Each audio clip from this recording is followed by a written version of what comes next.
कि अभी पूर्व में 29 तारीख को जुलूस मोहम्मदी में जो मामला पेश आया, जिसमें एक बच्चे ने वहाबी आतंकवाद मुर्दाबाद और देवबंदी आतंकवाद मुर्दाबाद का नारा लगाया, ठीक है।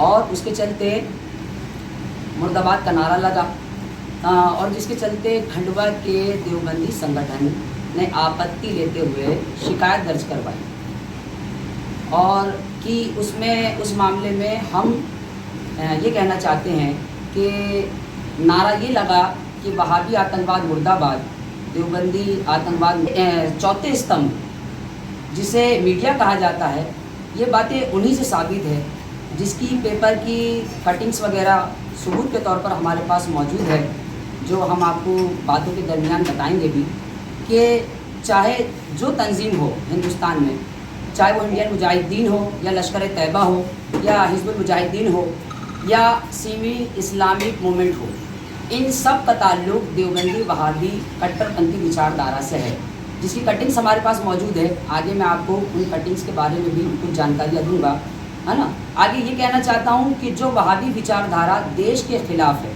इसका मुर्दाबाद का नारा अगर किसी ने लगाया तो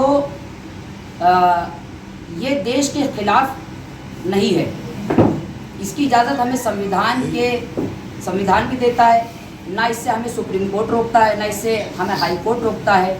इसलिए कि देश के गद्दार के ख़िलाफ़ मुर्दाबाद का नारा लगाना हम लगाते हैं और हमेशा लगाते रहेंगे, क्योंकि इसी का नाम देश प्रेम है।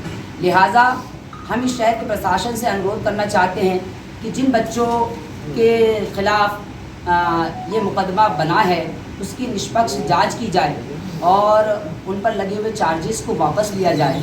और हम ये खुलासा आपके सामने करते चलते हैं कि जो बात उस बच्चे ने नारे के दौरान की है, वो बात सिर्फ हमारी बात नहीं है, ये बात हिंदुस्तान का मीडिया 20 साल से एनालाइज करते हुए बता रहा है। मेरे पास कुछ पेपर की कटिंग्स मौजूद है, आपको मैं वो बताता चलूँ, जिसके बारे में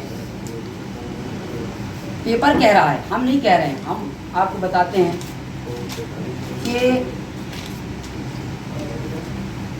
अब ये पेपर है ईमान की आवाज़, नागपुर से छपता है ये 2007 20/6 का ये पेपर है, जिसकी हेडिंग्स दी जाती है तबलीगी जमात का इमाम RDS के साथ गिरफ्तार, वहाबी मस्जिद बन रही थी आतंक का अड्डा।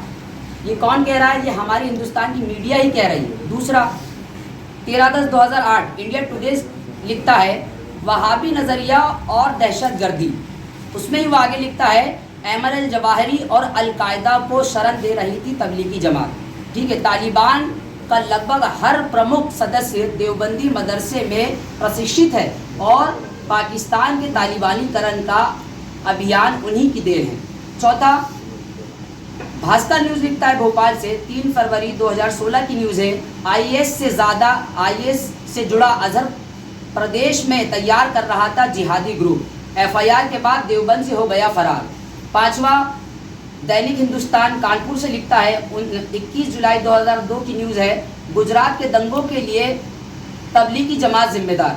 और अभी रिसेंटली 4 महीने पहले खंडवा की ही न्यूज़ है, जिसको कवर किया है IBC 24 चैनल ने, उसकी हेडलाइंस उन्होंने दी है टेररिस्ट इन खंडवा, और आगे लिखता है NIA ने गिरफ्तार किया खानशावली कॉलोनी से एक शख्स को जो देवबंदी है और IS और सीमी से हैं जिसके कनेक्शन। तो आप ये बताइए कि जो बच्चा नारा लगा रहा है आतंकवाद मुर्दाबाद का, कट्टरपंथी मुर्दाबाद का, क्या ये नारा लगाना गलत है? अगर देश प्रेम के चलते अगर कोई शख्स ये नारा लगाता है और हिंदुस्तान में पनपते हुए आतंकवाद का कोई बायकॉट करता है, तो मैं आपसे ये सवाल करता हूँ कि ये उसका देश प्रेम है या फिर ये उसकी गुंडागर्दी है? आज तबलीगी जमात देवबंद जमात वालों ने मुंह उठाकर के ये कह दिया कि ये तो शराबी है, ये तो गंजेटी है, और बिलखुसूस हशमती ग्रुप को टारगेट करके, और उन्होंने साथ में ये बात भी कही कि ये इनकी परवरिश बताती है कि इन्हें क्या सिखाया जा रहा है। तो हम आपको इस बात पे भी बताते चले कि हशमती ग्रुप की जो निस्बत है, उसकी निस्बत है दरगाह पीलीभीत शरीफ मौलाना हशमत अली साहब से, अली रहमतुल्लाह। वो हमारे धर्म गुरु भी हैं और वो आज़ादी के तौर के सबसे बड़े फ्रीडम फाइटर भी हैं।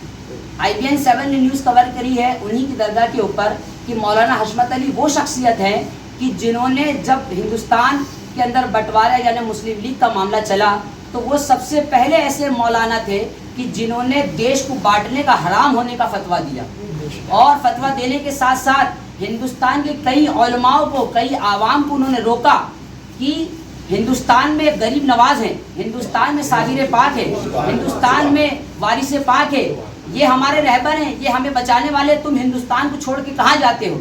लेकिन जो जिन्ना की सोच को पसंद करने वाले लोग थे, जो जिन्ना और प्लस कह लीजिए कि आतंकवाद को पसंद करने वाले लोग थे, वो लोग उनके कहने पर पाकिस्तान चले गए। लेकिन आज ये मालूम होता है कि जिन्ना की ही पैदावार कहीं ना कहीं हिंदुस्तान में भी पनप रही है। जिन्ना की पैदावार जो कहीं ना कहीं कट्टरपंथी को पसंद करती है।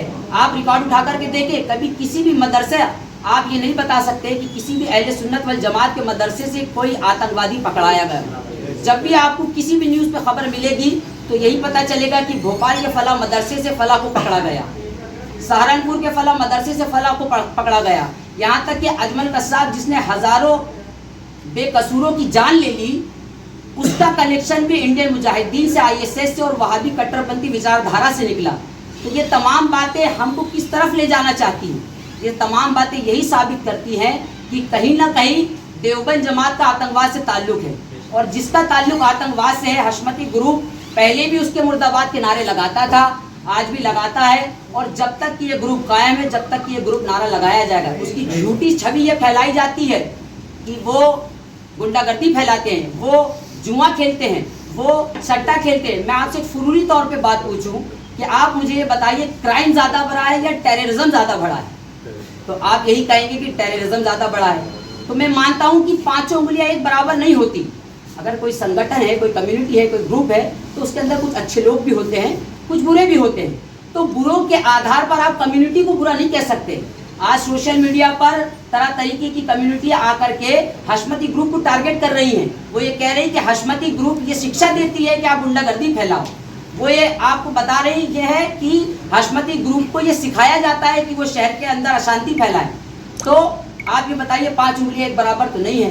किसी चार के खराब हो जाने से कम्युनिटी बुरी नहीं हो जाती, ठीक है? उस पर ये आरोप लगाया गया, जबकि हशमती ग्रुप वो कम्युनिटी है कि 25 से 30 सालों से हशमती ग्रुप के खंडवा शहर के अंदर प्रोग्रामात हो रहे हैं, तकरीरें हो रही हैं, जलसे हो रहे हैं। आज 25 सालों में कोई एक रिकॉर्ड ऐसा उठा करके कोई न्यूज़ ऐसी बता दे या पुलिस की कोई ऐसा रिकॉर्ड बता दे कि हशमती ग्रुप का जलसा हुआ हो और उसके ऊपर FIR दर्ज हुई। हमें बताया जा रहा है कि इन्हें शिक्षा दी जाती है। आप हमारे धर्मगुरुओं के प्रवचन उठाकर देखें और उसमें देखें, आपको ये पता चलेगा कि वो अमन शांति देशभक्ति का पैगाम देते हैं या फिर इन वहाबियों के बताए मुताबिक जो है गुंडागर्दी फैलाने का वो संदेश देते हैं। तो हमारी आपसे, प्रशासन से, मीडिया से यही अनुरोध है कि जिन बच्चों पर मुकदमा कायम किया गया है उनकी निष्पक्ष जांच करके उन बच्चों पर से वो चार्जेस हटाए जाएं और आगे खंडवा शहर में पल रही तबलीगी जमात, देवबंदी जमात की निष्पक्ष जांच करी जाए कि इनके लिंक किन किन संगठनों से मिले हुए हैं। कहीं ये इंडियन मुजाहिदीन से तो नहीं मिले हुए हैं, कहीं ये लश्कर तैयबा से तो नहीं मिले हुए हैं, क्योंकि आज तक के कोई मीडिया ये नहीं बता सकता कि सुन्नी कहलाने वाले मदरसों से कोई आतंकवादी पकड़ाया गया होगा। जब भी कोई आतंकवादी मिला तो देवबंद के मदरसों से मिला, जब भी कोई आतंकवादी मिला तो देवबंद के इज्तिमों से मिला। यहाँ तक के खंडवा शहर के हशमती ग्रुप ने तो वो काम किया कि सन 2006 में जो जलसा, 2016 में जो जलसा होने वाला था तबलीगी जमात का, जिसके अंदर संदेश ये मिला था, खबर ये आई थी कि इसके अंदर कहीं कहीं कितने ही आतंकवादी जो है शामिल होने वाले हैं, उसका बाइकआउट करने के लिए यही हशमती ग्रुप खड़ा होकर और हमारे शहर आलिम साहब मौलाना शरफुद्दीन साहब के नेतृत्व में जो है हमने उसके बाइकआउट का विरोध प्रदर्शन किया और उस जलसे को कैंसिल करवाया। तो हमारी आप तमाम मीडिया से यही गुजारिश है कि जो अफवाहें खंडवा शहर में फैलाई जा रही हैं कि हशमती ग्रुप तो गुंडा है, हशमती ग्रुप तो जो है जो गुंडागर्दी फैलाता है, मनचाही मनमानी चलाता है, तो ये तमाम बातें फजूल हैं। आप आइए, हशमती ग्रुप के दरमियान आप बैठिए, आपको ये महसूस होगा कि हशमती ग्रुप भाईचारे का पैगाम देता है, लोगों को मदद करने का पैगाम देता है, बच्चियों की शादी करने का पैगाम देता है, और सबसे पहली बात कि वो आपको देश प्रेम का पैगाम देता है। इससे बढ़कर बात और कुछ भी नहीं हो सकती, क्योंकि देशभक्ति ही हमारे सरकार, हमारे नबी, हमारे पैगंबर सल्लल्लाहु अलैहि वसल्लम ने फरमाया कि देशभक्ति भी ईमान का हिस्सा है। यानी कि मुसलमान होने के लिए हमें ये भी ज़रूरी है कि हम देश से वफादारी करें। और देश की वफादारी का सबसे बड़ा सबूत यही है कि जो लोग अपना कहलाने के बावजूद हमारे ही अंदर सम्मिलित होकर आतंकवाद विचारधारा की बातें करते हैं, हम उसका बायकॉट करें। यही हमारा पैगाम है। हम मीडिया के माध्यम से आपसे यही कहना चाहते थे, और आगे की जो बात है वो हमारे आरिफ भाई करेंगे।